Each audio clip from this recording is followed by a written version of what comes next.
ये ऑडियो रोहित नाम के एक लड़के की कहानी है जिसने जीवन में सब कुछ खो दिया लेकिन कभी हार नहीं मानी। एक भावनात्मक कहानी, एक तारीख जो हमेशा के लिए कैलेंडर बदल देती है। ये कहानी है रोहित नाम के एक लड़के की जो एक बहुत गरीब परिवार से था। जब वो सिर्फ 6 साल का था तो उसकी माँ चल बसी।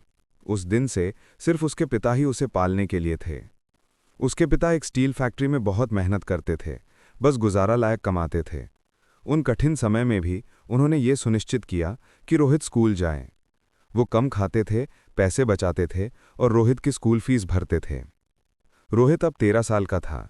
इतनी कम उम्र में ही उसने घर की देखभाल करना सीख लिया था। हर दिन वो सुबह 4 बजे उठता, अपने और पिता के लिए खाना बनाता। फिर वो स्कूल जाता।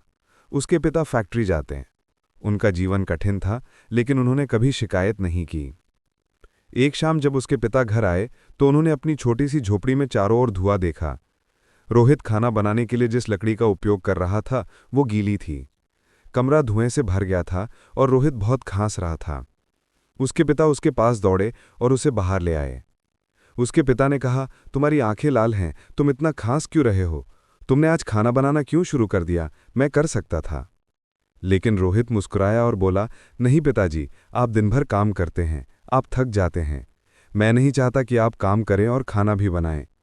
मैं स्कूल से जल्दी घर आ जाता हूं, तो इसलिए आज से मैं खाना बनाऊंगा। उसके पिता भावुक हो गए। वो मुस्कुराए और बोले, तो आज रात हम घर पर खाना नहीं खाएंगे। मुझे आज मेरी सैलरी मिली है, चलो बाहर खाना खाते हैं। ये उनके मुश्किल जीवन में खुशी का एक दुर्लभ पल था। रोहित बुद्धिमान और मेहनती था। घर का सारा काम करने के बाद भी वो हमेशा कक्षा में प्रथम आता था। उसके पिता का एक सपना था, रोहित को डॉक्टर बनते देखना, और रोहित उस सपने को पूरा करने के लिए दृढ़ था। लेकिन फिर जीवन ने एक दर्दनाक मोड़ लिया। एक दिन फैक्ट्री में काम करते समय लोहे का एक भारी टुकड़ा उसके पिता के हाथों पर गिर गया। चोट इतनी बुरी थी कि डॉक्टरों को उनके दोनों हाथ काटने पड़े। 5 महीनों के बाद उसके पिता टूटे और निराश होकर अस्पताल से घर आए। उन्होंने दुख से कहा, मेरे बहुत से सपने थे। पहले मैंने तुम्हारी माँ को खो दिया और अब मेरे हाथ। मैं बस तुम्हें डॉक्टर बनते देखना चाहता था, लेकिन अब ऐसा लगता है कि वो सपना कभी पूरा नहीं होगा। वो उनके पास बैठ गया, उनका हाथ पकड़ा और धीरे से कहा, चिंता मत करो पिताजी, आपका सपना अभी भी जिंदा है। मैं वादा करता हूं कि मैं डॉक्टर बनूंगा, चाहे कितना भी मुश्किल हो। उस दिन से रोहित ने सब कुछ अकेले करना शुरू कर दिया। वो सुबह पढ़ाई करता, स्कूल जाता और स्कूल के बाद वो एक कंपनी के लिए साबुन बेचने घर घर जाता था। छोटी सी कमाई से उसे अपनी स्कूल फीस भरने और खाना खरीदने में मदद मिलती थी। शनिवार और रविवार को वो पूरे दिन साबुन बेचता था। लेकिन एक हफ्ता कुछ भी नहीं बिक रहा था।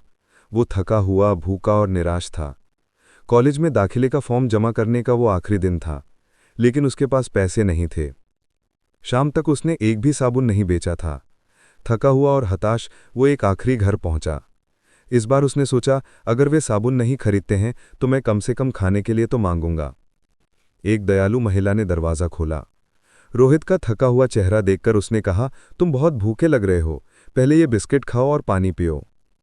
खाने के बाद उसने पूछा, क्या तुम स्कूल नहीं जाते? रोहित ने जवाब दिया, हाँ, मैंने 12वीं पास कर ली है, लेकिन आज मैंने एक भी साबुन नहीं बेचा। मुझे नहीं लगता कि मैं अब अपनी एडमिशन फीस भर पाऊंगा। महिला को उस पर दया आई। उसने पूछा, तुम्हें कितने पैसों की जरूरत है? 500 रुपए, उसने धीरे से कहा। वो अंदर गई, पैसे लेकर लौटी और उसे दे दिए। लो, इन्हें रखो, जाओ अपना फॉर्म भरो। रोहित को विश्वास नहीं हुआ। उसने आंखों में आंसुओं के साथ उसके पैर छुए, धन्यवाद दिया और फॉर्म भरने के लिए दौड़ पड़ा। साल बीत गए। मेहनत से रोहित शहर का एक प्रसिद्ध डॉक्टर बन गया। उसने अपना खुद का नर्सिंग होम भी खोला। उसके पिता की खुशी की कोई सीमा नहीं थी।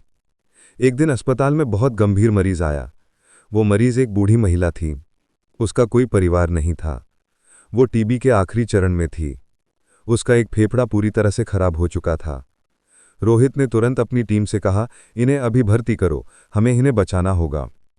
लेकिन उसके जूनियर ने कहा, सर, उनके इलाज में लाखों खर्च होंगे, मुझे नहीं लगता कि वो इतना खर्च उठा सकती हैं। रोहित ने जवाब दिया, पैसा जरूरी नहीं है, जीवन जरूरी है, इन्हें तुरंत भर्ती करो।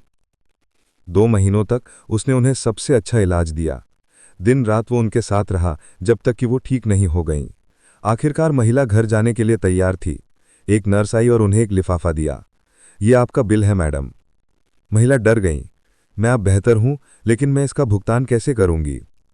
उसने धीरे से लिफाफा खोला, लेकिन कोई बिल नहीं था।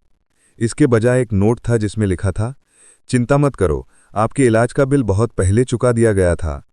उन 500 रुपए से जो आपने एक साबुन बेचने वाले लड़के को दिए थे। वो लड़का अब डॉक्टर है और उसने ही आपकी जान बचाई है। वो आपकी दयालुता का कर्ज कभी नहीं चुका सकता, लेकिन ये इलाज उसकी तरफ से एक छोटा सा उपहार है। महिला की आंखों में आंसू भर गए। तभी रोहित कमरे में आया। उसने मुस्कुराहट के साथ उनकी तरफ देखा और कहा, हाँ मैडम, मैं वही लड़का हूं। उस दिन आपने मुझे सिर्फ पैसे नहीं दिए थे, आपने मुझे एक भविष्य दिया। आपने मुझे डॉक्टर बनने में मदद की और आज मुझे उस दयालुता को लौटाने का मौका मिला। महिला चुपचाप रोई, दुख से नहीं, बल्कि दयालुता के चमत्कार से जो उसने एक बार दिखाया था। कोई फर्क नहीं पड़ता कि जीवन कितना कठिन हो जाए, प्यार, बलिदान और दयालुता चमत्कार कर सकते हैं। जब हम बदले में कुछ भी उम्मीद किए बिना किसी की मदद करते हैं, तो हम एक ऐसे भविष्य को आकार दे सकते हैं जिसकी हमने कभी कल्पना भी नहीं की थी। इसलिए दयालुता के छोटे छोटे कार्यों की शक्ति को कभी कम मत आंकिए। उनमें दुनिया को बदलने की क्षमता है। धीरज से सुनने के लिए आपका धन्यवाद।